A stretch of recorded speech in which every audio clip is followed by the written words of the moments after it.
Hola chicos, literatura 118. Seguimos con este tercer vídeo de ampliación de Galdós.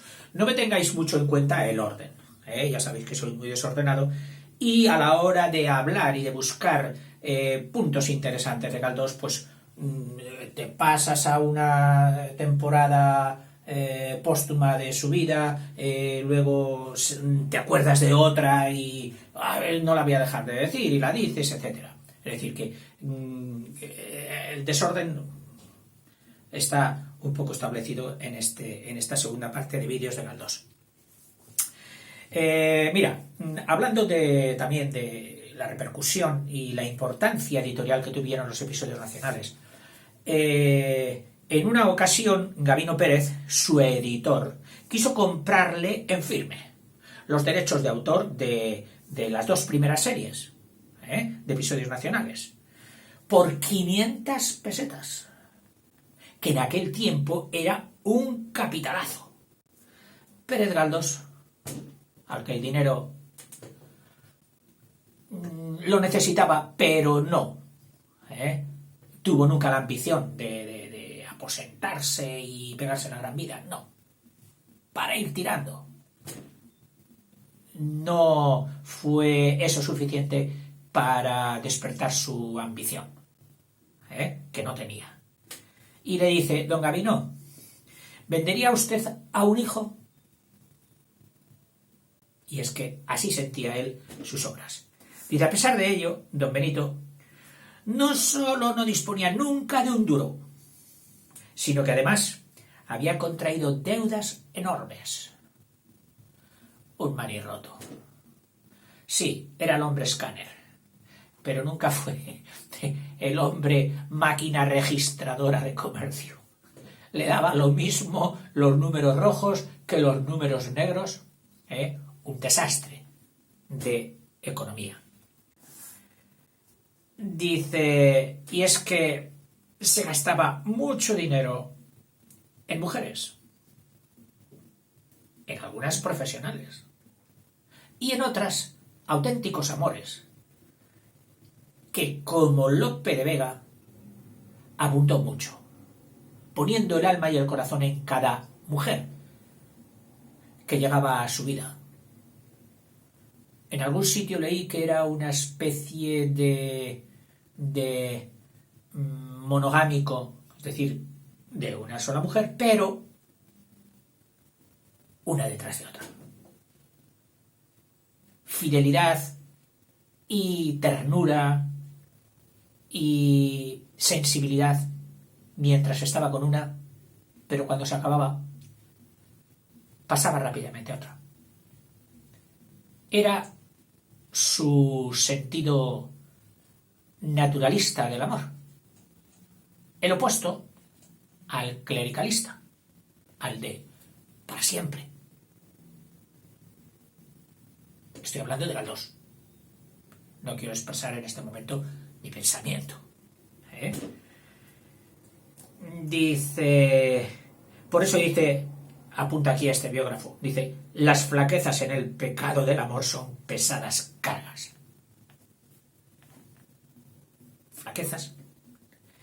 Dice, pero este no era el único agujero por donde el diablo le aligeraba los caudales, porque además tenía una dadivosidad irrefrenable. Todo aquel que fuera a don Benito, que me ha pasado esto, por favor, era incapaz de girar la cara. Acababa socorriéndole, dándole moneda o billete que dice que sacaba del interior de su chaqueta y es como si los fuera tirando. Esos billetes en los que él jamás imaginó que un día iba a estar en uno de ellos. El cuadro que le sacó su amigo Sorolla, el gran Sorolla, fue cogido por la Casa de la Moneda para editar el billete de 1000 pesetas, cuando 1000 pesetas lo eran. que era mucho dinero. Y todavía en numismática pues te puedes encontrar, oiga, mire, me gustaría tener uno de los billetes de 1000 pesetas con la efigie de Galdós. Vale, perfecto. Seguro que por otra parte tiene alguna relación con con alguno de sus personajes, o con Fortunata y Jacinta, o con que fuera. Seguro, pero no me acuerdo en este momento. Aunque he tenido ese billete en mis manos, cuando era de curso legal y valor legal. En fin. Dice, en sus momentos de apuro ya habituales, es decir, cada 2 por 3 estaba ahogado por el dinero, acudía, dice, como tantas otras víctimas, al usurero. Los bancos tienen la fea costumbre de prestar dinero solo a los que ya lo tienen. Mientras que el usurero te lo presta, pero ojo, lo que te va a pedir luego por ellos es exorbitante. Y esto fue lo que le pasó a Galdós. De una forma tan constante y tan sufrida por él, que cogió a uno de ellos, Torquemada, de nombre Torquemada, y le hizo protagonista de 3 o 4 novelitas suyas, cuyos títulos veremos y verás si le tenía cariño o no le tenía cariño. Uno de ellos es Torquemada en el infierno y otro Torquemada en el purgatorio. En fin. Dice, era cliente y vaca lechera de todos los usureros y usureras. Mira aquí, las mujeres tampoco hacían ascos a la usura, de Madrid, a quienes, como puede suponerse, había estudiado sobradamente y los conocía en su propia salsa y entorno típico. No faltaba más.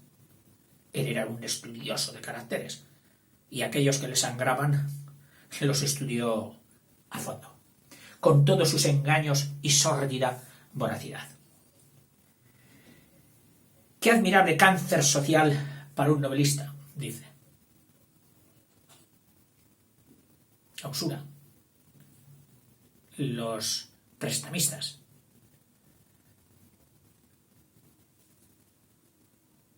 los, ¿cómo se dice?, extorsionistas. Cáncer social. Y dice que admirable para un novelista. Y lo aprovechó. Cuando uno de los quejosos prestadores, le presentaba para ser firmado uno de esos recibos diabólicos, firme aquí, de que me debe tanto, don Benito tapaba con la mano izquierda el texto, no quería ni verlo, su condena de muerte, y firmaba con la derecha resignadamente al otro lado. Los intereses de la deuda ficticia, no real, ficticia, así contraída, se le comían casi todo el dinero al pobre don Benito, que había de recibir por liquidaciones mensuales por la venta de sus libros.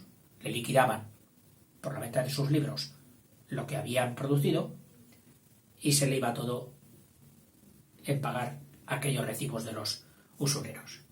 Muy pocos años antes de la muerte de don Benito, un periodista descubrió su precaria situación, porque no era muy ostensible, era el tímido, no dejaba que trasluciese su situación económica. La sabían algunos, los usureros por supuesto y otros pocos, pero no la inmensa muchedumbre, que creían que ante la publicación de tantas obras pues debía ir bien don Benito, y no. En parte por esto, por su mala administración, y en parte también porque hay que tener en cuenta que en la España de entonces, con unos 19 millones de habitantes, no sé si había unos 11 o 12 millones de analfabetos.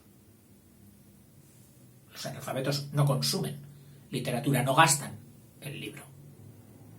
Y esto ya de mi cosecha, yo creo que así como las obras de otros autores fueron traducidas rápidamente a lenguas francés, inglés, etc., que les darían sus dividendos al ampliar el círculo de lectores y de ventas. No sucedió con Don Benito. Y yo creo que era porque el lenguaje al que él quería ser fiel, a ese lenguaje de pueblo mal hablado, entre comillas, con esos giros, era prácticamente intraducible al idioma francés o al inglés.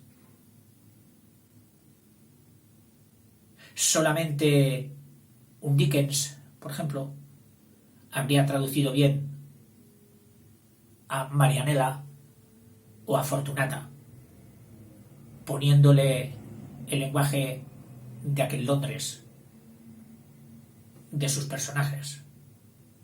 Pero en aquel tiempo no eran traducciones tan liberales como para hacer esto, y no se tradujeron.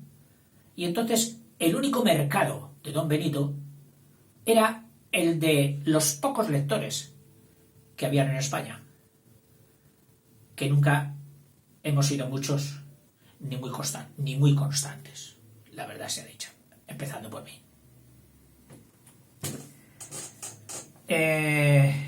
Entonces, un periodista descubrió esta precariedad, lo que suscitó y lo publicó, la hizo pública.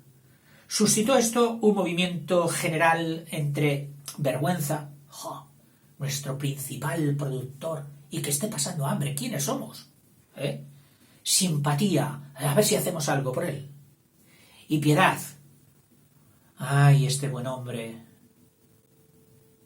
que es como nuestro padre y lo tenemos ahí abandonado. A primeros de mes acudían a casa de Don Benito, o bien le aguardaban en las calles habituales por donde ya sabía que pasaban, cortándole el paso, no dejándole andar, una copiosa como moscas, y pintoresca colección de pobres gentes, dejadas de la mano de Dios, de ambos sexos, hombres y mujeres, y de las más diversas edades, desde jóvenes hasta ancianos, muchos de ellos de aspecto sospechoso, todos de vida calamitosa, ya en lo físico, ya en lo moral. Personajes de los que no dejaba de escuchar sus quejas, porque Don Benito daba más que limosna. Don Benito daba atención, escucha, que muchas veces es lo que más necesita un menesteroso. Un minuto de atención. Me ha escuchado y me ha dirigido la palabra y me ha consolado. Luego sí, me ha dado tanto. Este era Don Benito, humano como nadie.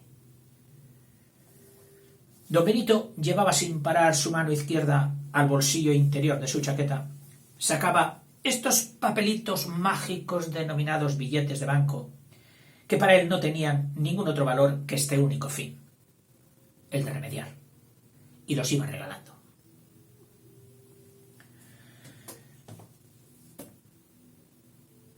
En 1876, ya un poquito a la manier francesa, me parece que era, escribe Doña Perfecta. No, este era de su primera parte, de los de tesis. Sí, que era donde hacía aquella separación rígida entre buenos y malos. Ya sabéis cuál era su opinión. Una novela contra la intolerancia ideológica, ubicada en una ciudad mesetaria, podía ser la meseta del norte o la meseta del sur, Castilla la Vieja o Castilla la Nueva, a la que puso de nombre Orbajosa, anclada en una tradición inmovilista. Allí se vivía igual que habían vivido sus padres, igual que habían vivido sus abuelos. Al llegar al pueblo, el ingenuo ingeniero progresista Pepe Rey, para casarse con la hija de la mujer que da título al libro, Doña Perfecta, pues dan comienzo en el pueblo una serie de intrigas que progresivamente van desacreditando al ingeniero ante el sector reaccionario y el clero de la ciudad. ¿Habéis visto lo que hace? ¿Habéis visto? La obra acaba trágicamente. Galdós se muestra anticlerical a la manera de la época, que había otros muchos de esta corriente, y refleja un impactante panorama de hostilidad provinciana conservadora hacia un recién llegado de ideas progresistas. Lo asfixian. En 1877 publica otra novela, Gloria. En el 78, La familia de León Roch, que ya están citadas, y Marianela, donde Marianela construye una sólida narración en torno al pobre personaje huérfano que le da el título. Marianela, Nela, como cariñosamente le llamaba su amo ciego, mientras fue ciego. Deforme, es decir, muy poco agraciada, deforme, y enamorada del joven burgués ciego al que le sirve de lazarillo, lo llevaba de la mano y hablaba con él, y al que la ciencia, a este joven, mediante un cuñado suyo, le hace recobrar la vista. En el ambiente de un pueblo minero. Al final, el final de la obra también es trágico. Galdós asistía con regularidad al viejo Ateneo de la calle de la Montera, donde traba amistad con personas que no eran para nada de su ideología liberal. Y es que él tuvo siempre como puntal de la relación el valor humano, la persona humana. No tanto la ideología, que él ya, a medida que iba pasando, se había dado cuenta de todos los cambios y de cómo utilizaban las personas esa ideología para conveniencia propia. Hasta tal punto de que la única vez que se lanzó y dio el brazo a Pablo Iglesias para hacer casi la fundación del Partido Socialista, salió diputado o se metió en aquellas berenjenales y al muy poquito tiempo, no llegó ni el año, salió espantado de lo que él llamó el acta y la farsa. Frase que se ha hecho célebre en la vida de Galdós. El acta, lo que busca el político. El acta le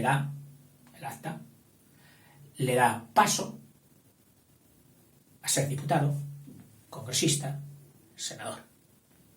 Y a continuación, ¿qué? Ya está sentado. Modus vivendi, influencias y la farsa. Todo lo que veía a continuación. De mociones, de leyes, de injerencias, de luchas intestinas internas entre los partidos o dentro del partido, peor todavía. Para él eran una farsa. Resumida, la vida del político así la resumió brevemente en 2 palabras: el acta y la farsa. Bueno, pues en este Ateneo conoció a personas de otros talantes muy conservadores, y se hizo muy buen amigo de José María de Pereda, el tradicionalista, conservadurista, católico, etc. De Antonio Cánovas, que fue luego el paladín de todo el tradicionalismo, de Francisco Silvela y de Marcelino Menéndez Pelayo. El gran, hemos hecho los vídeos, investigador y erudito y paladín del conservadurismo en España. Pero el talante humano, tanto de don Marcelino como de don Benito, era tan inmenso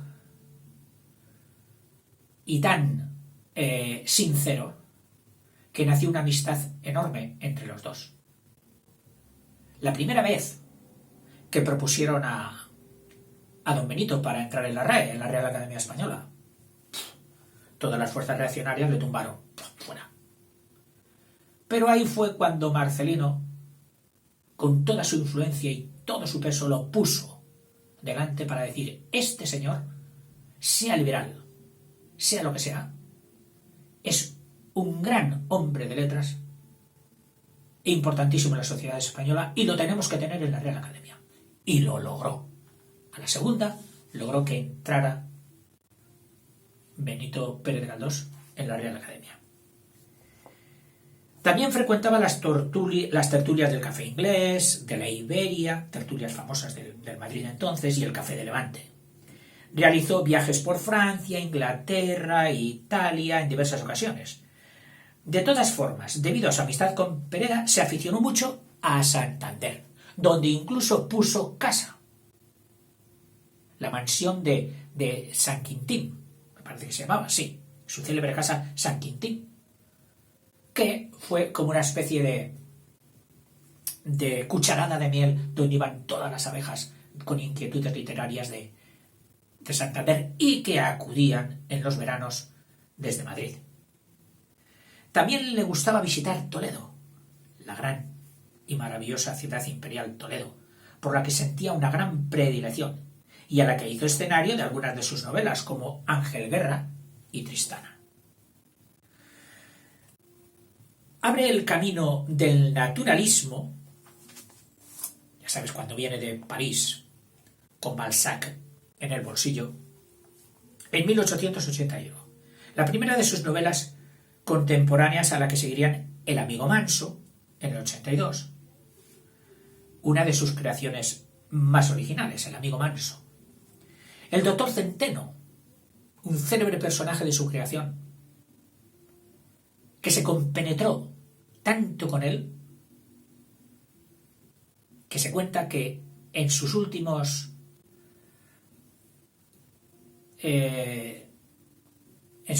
frases, antes de morir, lo invocaba, lo llamaba doctor Centeno, como si hubiera sido una persona real.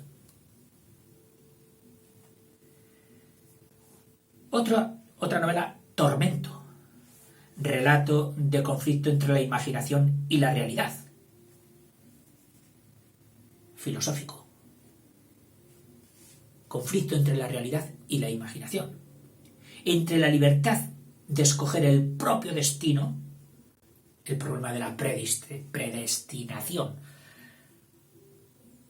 tan cogido por Calderón, y más adelante y después de él por Unamuno,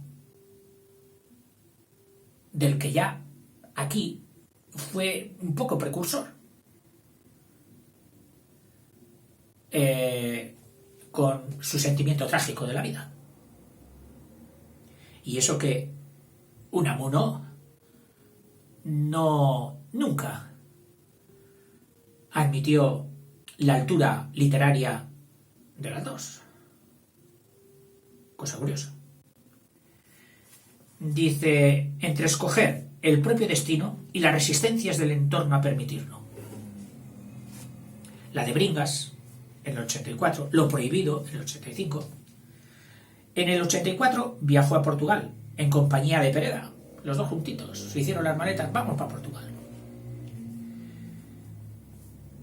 En el 85 le hicieron el regalito de hacerle diputado por Puerto Rico. Y asistió a las Cortes en la legislatura del año siguiente sin despegar los labios. No sé yo si por timidez o por vergüenza ajena de ser títere de aquella farsa que él llamaba. No abrió los labios. El Congreso para él más bien fue un nuevo observatorio, un nuevo balcón desde el que analizar la sociedad española. Lo cogió como materia novelable. Voy al Congreso, ¿a qué? A coger apuntes para mis novelas. Que sería el título de su futuro discurso en el ingreso de la Real Academia en el 89, del que hemos hablado. Dice, a pesar de la oposición que le pusieron los neocatólicos. Desde el 86 al 90 se comprometió poco activamente en política, ya que era diputado por el partido de Sagasta por Guayama, en Puerto Rico. Partido de Sagasta de los liberales. Publica entonces en el 86 y 87 Fortunata y Jacinta. Quizás, después de los episodios nacionales, su mejor novela, su más famosa novela. Dice, la sociedad y el perfil urbano de Madrid sirve de fondo a dos personalidades maravillosas, Fortunata y Jacinta, las dos jóvenes, enamoradas del mismo hombre, Juan Santa Cruz, al que no deja muy bien. Y es que en las novelas galdosianas la preferida siempre es ella. A los hombres nos ve más interesados, insensibles, despiadados. Decididamente él estuvo con ellas.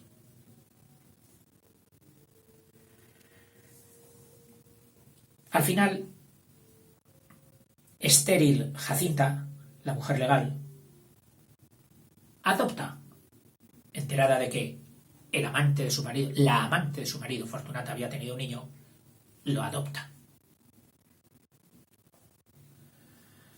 Y Fortunata a partir de ahí va teniendo una vida de tumbo en tumbo cada vez peor. Donde Galdós no ahorra ningún adjetivo,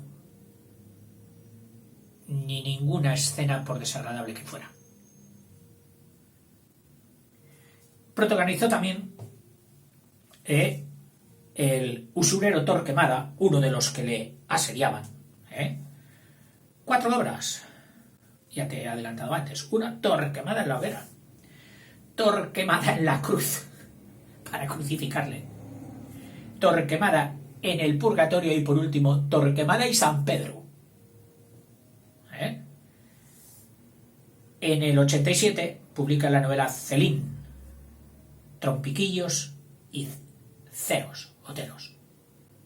Y al final de la década, en el 88, publica Miau, que representa una pequeña epopeya del cesante, del funcionario de Hacienda, que, expulsado, puesto en el paro, por uno de los cambios ministeriales que continuamente se sucedían en aquella época, se alimenta de la esperanza mientras detrás de él su inconsciente familia trata de mantener las apariencias de la gente bien. Mi marido es funcionario de Hacienda. Pero nos escribe con crudeza el drama del paro. En el mismo año publica La incógnita, Torquemada en la hoguera y Realidad. Esta novela, Realidad, fue una de las emblemáticas. En ella resalta un tipo de amor más libre, como en Tristana, aunque Ojo, un amor más libre. Pero se oponía también a las costumbres demasiado licenciosas, es decir, aquellas que desestimaban los sentimientos íntimos y bonitos del amor, solo por el sexo. No le gustaba tampoco esta teoría. Acusó a los escritores contemporáneos de incapaces de describir la vida de su tiempo. Les decía que no eran valientes, que se quedaban en jardines de flores. Urgía a los escritores, a sus colegas, a tomar las grandes conclusiones de los problemas sexuales y espirituales de la clase urbana de su época, como principal fuente de inspiración, que fue lo que él hizo.